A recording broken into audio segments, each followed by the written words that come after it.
Welcome back everyone to the second part of this video. I've now been using this for a couple of weeks and I can say that I am really impressed with this, but it does have a couple of downsides. So I'm just going to show you, explain to you the downsides first. So at the moment you can see that I've filled this up this morning and it's now added the water, the clean water to this container, which is great.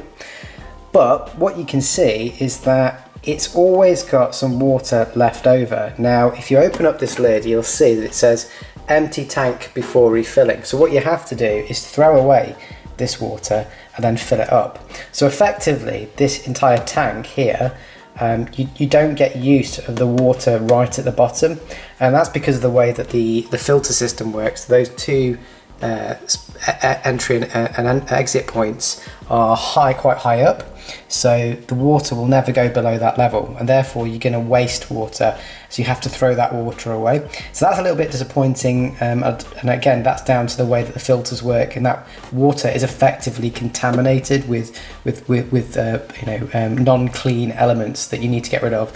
So that's also stuff from the filters that produce will go into that water as well. So it's a bit disappointing that you have to waste water and effectively throw it away, but that's just a downside of using a system like this.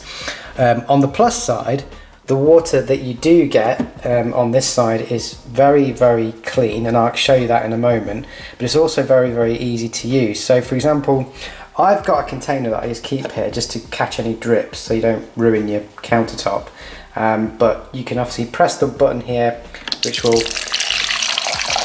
pour water out, and it stops very quickly and doesn't really drip, to be honest, unless you kind of jiggle it or move it around. You can also simply pick this up and empty it through the top by lifting the lid, or if you wanted to fill up a kettle, you could hold this over your kettle and then press the button, and then you can fill a kettle up as well. So you don't need to worry about, do you have to have any containers or things to fill this out. There's a lot of different options which I really like. Makes it very versatile in how you can fill up different containers. Now, just to show you how clean this water is, I've got a glass of tap water here just from my water supply, and I've got a TDS meter here. So a TDS meter is designed to show you the total dissolved solids within your water. So that includes sort of chemicals or pharmaceuticals and minerals. Everything that's in the water will be contained. This meter will read. Now these are really cheap. They're about £8 off Amazon. Very worthwhile getting if you want to check what kind of water you've got. Now, so you know the regulations in the UK, they recommend that anything around 400 parts per million, which is what this reading will show, is kind of the maximum that you want. And that's for the UK. For America it might be different, but in the UK it's 400 parts. So anything below that is okay, anything above that is really bad. So let me just show you what the measurement is here in the UK. So I'm going to switch this on.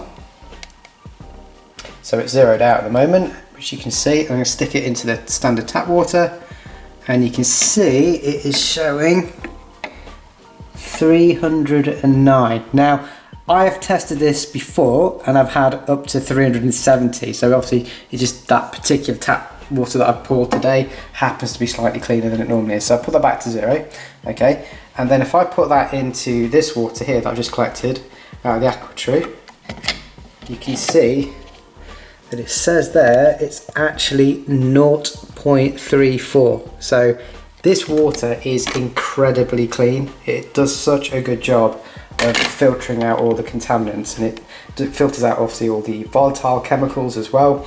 So you're getting extremely clean water. Now what does that mean? Does that mean this water is awesome to drink? No, it doesn't, because effectively by having the water so clean, it's actually taking out all the minerals. So water without minerals is pretty much useless for your body. Your body won't be able to absorb the water as well when it hasn't got any minerals in it.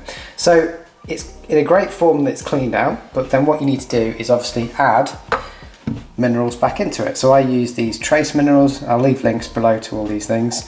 And as I mentioned earlier on, if you want your water to just have very good water, you can just add some trace minerals in there, okay? And that will put it into a really good, really clean water that's bioavailable to your body. If you want to pimp it up even further, as I mentioned before, you can use something like fulvic acid, or this fulvic minerals, which is very, very good for your immune system and inflammation and various other things. So you can add that as well. Now, what I have been using is I've been pouring all my water on a morning, daily basis into this unit here, which came with my distiller. So I put it into this glass container. I add some trace minerals and I add some fulvic acid to it as well, and that becomes my drinking water for the day. So I keep it in this glass container. I'll show you later on a couple of other things I do with this water, but that's the most basic thing that I do anyway. So I put it in that unit and I leave it on the side at room temperature, and I just put it in glass bottles and drink it. So that might be a good idea to do that as well if you're thinking about using a system like this. So overall, it's fantastic. It's very, very quick compared to a distiller. The distiller takes a couple of hours to get that much water in there, and it uses a lot of electricity, whereas this is very efficient. It's got a low power rating, and you get water within sort of 20 minutes. This water is filtered and it's ready to use, so it's very, very quick to operate. And I like the fact the footprint's a nice size, so it doesn't take up too much space on your countertop. It's quiet, doesn't make too much noise, whereas again distilling is a lot louder, makes a lot more kind of background noise. And these filters that are in here will last a very, very long time, and I believe when I've looked at reviews, some people said it's been a year until they've had to change these. But again, it depends on how much water you drink, okay? And I'm using this every single day. I use this for my tea, so I boil my kettle water, it's all coming out of this, and my drinking water as well. So if you've got any questions, obviously feel free to ask me in the comments.